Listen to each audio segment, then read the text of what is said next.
So I'm Ali Fenn. I'm president of a company called ITRenew, and we are essentially in the business of orchestrating a global circular economy for the IT hardware sector. So what that means is we work with the companies that have massive fleets of many millions of servers in their data centers that power everything we do, companies like Facebook, Microsoft, Google, and others. And then we work with them to create secondary lives, internal second lives, external second lives. So we're trying to minimize the waste, also minimize the carbon associated with manufacturing and all that stuff. So circular economy in the IT hardware industry globally. Talk to us a little bit about that last 12 months. What dynamics, trends, impacts have you seen in your space because of how we've had to change the way we operate in the last 12 months? Yeah, I mean, what we've seen is two things. One is an explosion of demand for the infrastructure that we work with, right? Data centers are ever more in demand, needing to grow more quickly, needing to perform better, serve more applications, more companies, education, healthcare, whatever it is around the globe. So the companies that we work with are facing unprecedented demand for getting more infrastructure online. At the same time, we've had a pretty global supply shock, right? The supply chain has been disrupted for a variety of reasons. And so that same infrastructure is pretty significantly constrained. So it's created a good market for us because people are suddenly thinking about, hey, wait a minute, are there other ways I can get equipment, right? And so from a circular perspective, right, we've seen a really increased appetite for people saying, hey, wait a minute, you're telling me I can get that best-in-class equipment, but I can, and it's still warranted and I don't have to give anything up, and I can get it maybe in a month as opposed to in 6 months or 9 months or whatever the number is. So it's been interesting because on the one hand, huge demand and far less supply, right? So it's a pretty unique time for the data center industry where the rest of the world has seen kind of a lot of negative consequence, and in our sector, it's kind of positive across the board, but with the goal of then also increasing the sustainability of everything we do and trying to get that infrastructure online in a much more effective way, right?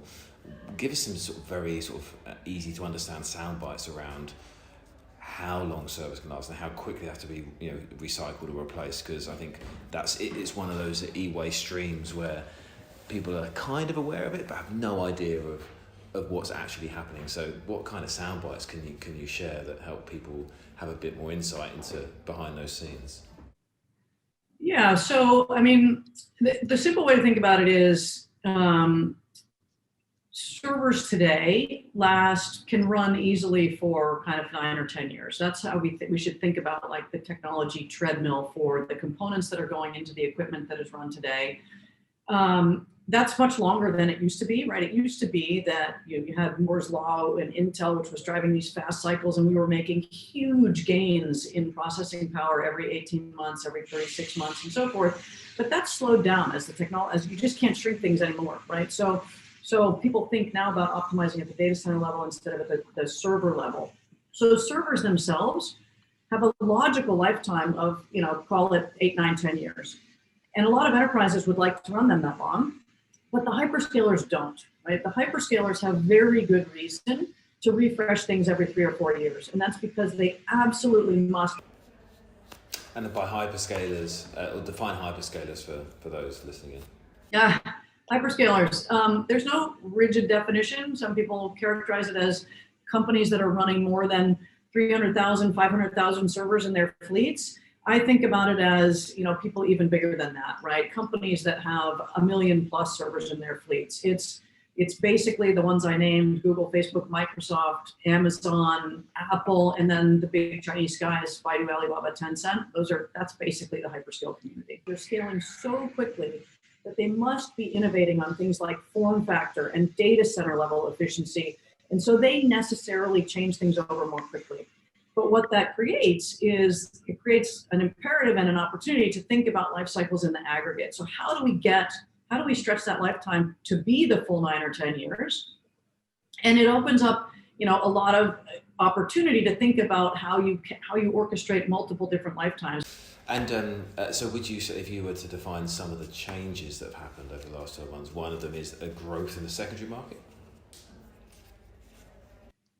There is absolutely growth in the secondary markets.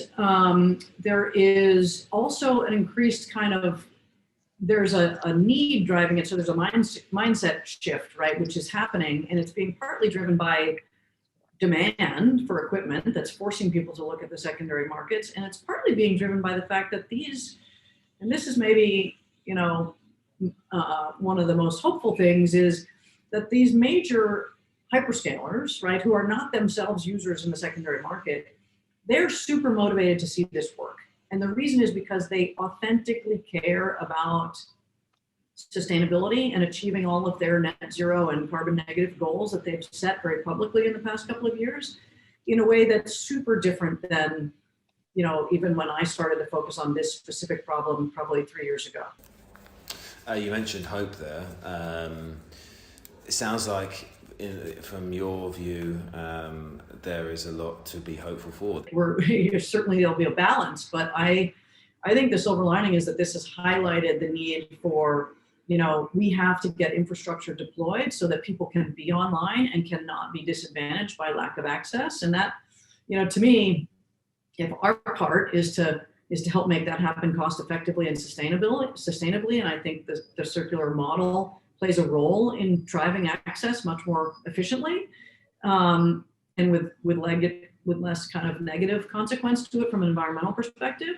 But I think, if we can speed the quest to getting everybody online globally, has a massive impact. And to me, that's the biggest of the silver linings, right? Do you think we are closer to a circular economy than we would have been 12 months ago, or do you think we're further away? I mean, the negative response to that is we've gone even more disposable in many, many ways, from masks to plasticware to disposable packaging, because nobody wants to touch anything and everything's been, takeout.